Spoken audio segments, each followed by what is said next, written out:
ఈ రూల్ ఏంది మరిగా? ఇవి ఇన్ని జడ్జిమెంట్లో ఉన్న ముచ్చట చెప్తున్నా అన్న. ఇవేం మేము మా గెలు శ్రీనివాస్ యాదవ్ మేము కూర్చొని రవీంద్రన్న కూర్చొని తయారు చేయాలి. ఇవన్నీ జడ్జిమెంట్లో ముచ్చట్లే. చాలామంది పెద్దలకు చదివే ఓపిక ఉండదు కాబట్టి నేను సమరీ చెప్తా ఉన్నాను ముచ్చట. తర్వాత నేను 5 రకాలైనటువంటి ఒక procedural inconsistencies court has identified. తర్వాత ఎవాల్యుయేషన్ అనామల్. రిటైర్డ్ అయిన ఉద్యోగులను పెట్టకూడదు అని రూల్లో ఉంది. రిటైర్డ్ అయిన ఉద్యోగులను పెట్టిండ్రు. ప్రైవేట్ కోచింగ్ సెంటర్లో పనిచేసేటువంటి ఒక టీచర్లను లెక్చరర్లను ఎవాల్యుయేటర్స్గా పెట్టొద్దు అని చెప్పిండ్రు రూల్స్లో. దాన్ని భిన్నంగా ప్రైవేట్ కోచింగ్ ఇన్స్టిట్యూట్స్లో పనిచేసేటువంటి వాళ్ళకి చెప్పినారు, ఇంక్లూడ్ చేసినారు. తర్వాత మోడరేషన్ మెథడ్ను పాటించలేదు. తెలుగు వాళ్ళ పట్ల ఇదేం అన్యాయం అర్థం కాదు. ఇన్రీ ఇది చాలా మంచి ముచ్చట. మనం అంతా కూడా తెలుగు మీడియం బ్యాక్గ్రౌండ్కి వెళ్ళి వచ్చిన వాళ్ళమే కదా. తెలుగు మీడియం వాళ్ళు ఇది పేరా 23 pages 14-15లో మీకు కనబడుతుంది జడ్జ్మెంట్ కాపీలో. నేను మీకు జడ్జ్మెంట్ కాపీ కూడా నేను మీడియాలో షేర్ చేస్తాను. మీరు చూడండి. రాత్రి కూడా అనుకుంటప్పుడు ఉట్టిగా అట్లా బ్రౌజ్ చేయరు. It's very interesting case. Telugu medium పిల్లలు రాసిన వాళ్ళు మెయిన్స్ ఎగ్జామ్ 8,694 మంది.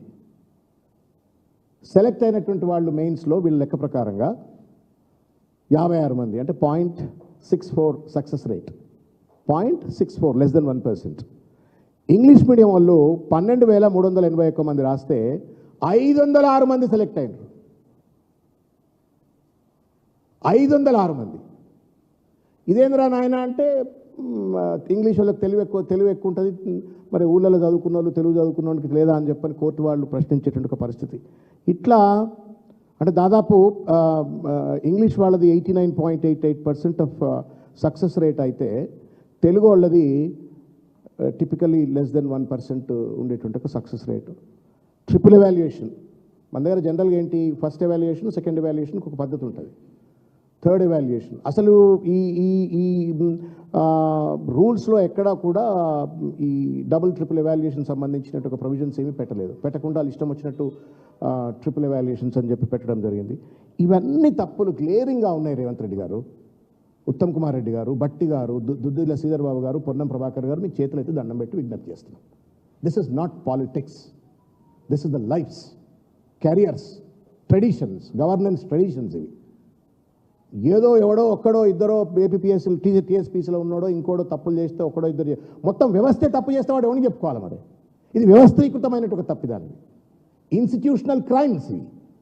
ఇన్స్టిట్యూషనల్ ఇండివిజువల్ జరిగితే నువ్వు ఎగ్జామ్ క్యాన్సిల్ చేయవలసిన అవసరం లేదు. But this is an institutional crime violation. తప్పనిసరిగా పరీక్షను రద్దు చేయాలా? చేస్తేనే నీకు మానవత్వం ఉన్నట్టు రేవంత్ రెడ్డి గారు. నాకు తెలిసింది చాలామందిని అడిగినరు అని చెప్పని. గంట చక్రపాణి గారు ఇటువంటి వాళ్ళందరినీ కూడా అడిగినరట. అడిగితే ఎగ్జామ్ రీకండక్ట్ చేయాలా అని చెప్పని ఆ నోట్ అయినట్టు అయినా. I have not spoken to him or he has not spoken to me, but I heard. ఆయన కూడా టీఎస్పీ చైర్మన్ చేసిండు కదా, ఎగ్జామ్ రీకండక్ట్ చేస్తేనే కరెక్ట్ అని చెప్పని అన్నాడు అని. Please call for a debate. నేనేమంటున్నా, పొన్నం ప్రభాకర్ గారిని పిలవండి, ఈ జడ్జ్మెంట్ కాపీ ముందు పెట్టుకుందాం, ప్రెస్ క్లబ్లో కూర్చుందాం. మా రవణ్ వస్తాడు, ఇక మా గెల్లు వస్తాడు, మొత్తం మా తుంగబాలు మేమంతా వస్తాం.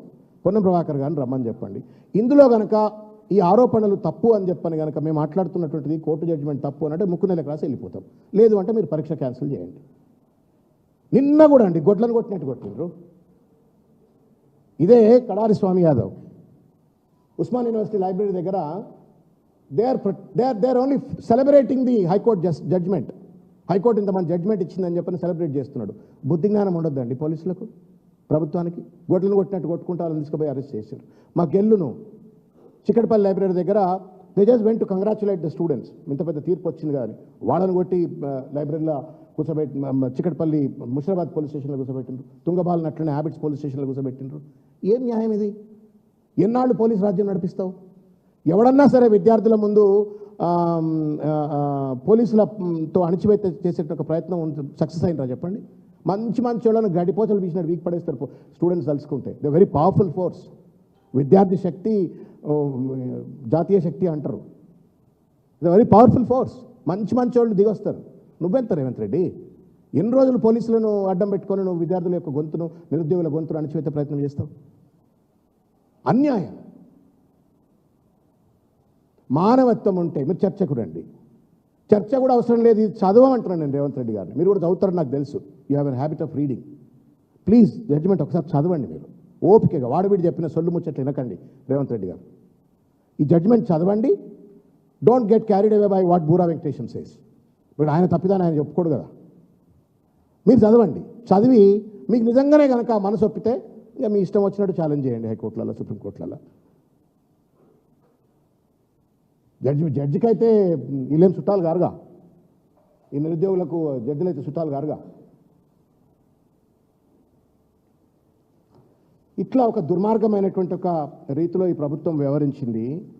మేము అందుకే ఈ ప్రభుత్వానికి డిమాండ్ చేస్తూ ఉన్నాము, ఈ మొత్తం వ్యవహారం పైన ఒక జ్యుడిషియల్ ఎంక్వైరీ జరగాల.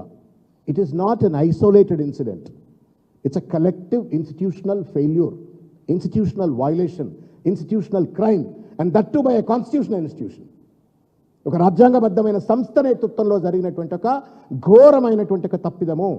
ఇంత పెద్ద ఎత్తున 3 కోట్ల రూపాయలు 4 కోట్ల రూపాయలకు ఉద్యోగాలు అమ్ముకుంటున్నారు అని చెప్పిన ఆరోపణలు వచ్చిన ధర్మిళ దీనిపైన జ్యుడిషియల్ ఎంక్వైరీ జరగాల. మా కేటీఆర్ గారు మొన్ననే దానిపైన విస్తృతంగా ప్రెస్ మీట్ పెట్టి మాట్లాడారు, and we retreating it in our representation.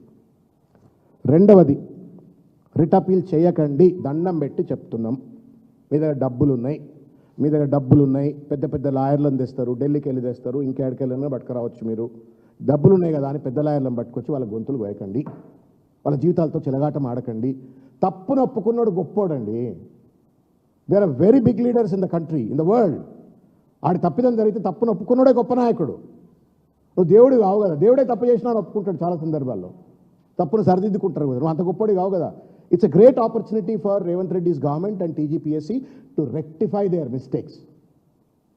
ఈ కవరప్ చేసుకునే విధంగా మళ్ళా సుప్రీంకోర్టులో కానీ హైకోర్టులో కానీ ఛాలెంజ్ చేయొద్దని చెప్పని కోరుకుంటా ఉన్నాము. అదేవిధంగా మొత్తం గ్రూప్ 1 ఎగ్జామ్ క్యాన్సిల్ చేసి రీకండక్ట్ చేయండి by cancelling GO 29. GO 55 restore చేయండి. జీవో 29 వల్ల అది దుర్మార్గం. అదైతే బీసీలు ఎస్సీలు ఎస్టీలు అయితే గొంతులు ఇట్లా పెట్టి కోసిపడేసినారు. ఓ చిల్లర పద్ధతి, రేషనాలిటీ లేదు, సైంటిఫిక్ టెంపర్మెంట్ లేదు ఆ జీవోలో. ఇష్టం వచ్చినట్టుగా బీసీ ఎస్సీ ఎస్టీలను అన్యాయానికి గురి చేసినట్టుగా జీవో, దాన్ని రద్దు చేసి in its entirety by restoring GO 55 ఎగ్జామ్ను రీకండక్ట్ చేయాలని చెప్పని కోరుతా ఉన్నాం. అదేవిధంగా విద్యార్థుల పైన పెట్టిన కేసులు, కోర్టు ఈ తీర్పు చెప్పినప్పుడు నువ్వు తప్పన్నట్టు ఒప్పుకున్నట్టే కదా, కోర్టు ఒప్పుకుంది కదా, నువ్వు తప్పు చేసినావు కాబట్టి వాడు నిరసన తెలిపిండు. మళ్ళీ వాడి మీద కేసులు ఎట్లుంటాయి? దయచేసి కేసులన్నీ కూడా విత్డ్రా చేయాలని చెప్పని బీఆర్ఎస్ పార్టీ పక్షాల నుండి కోరుతా ఉన్నాం. తర్వాత చివరిగా దీనిపైన అసెంబ్లీ సెషన్ కాల్ఫర్ చేయండి.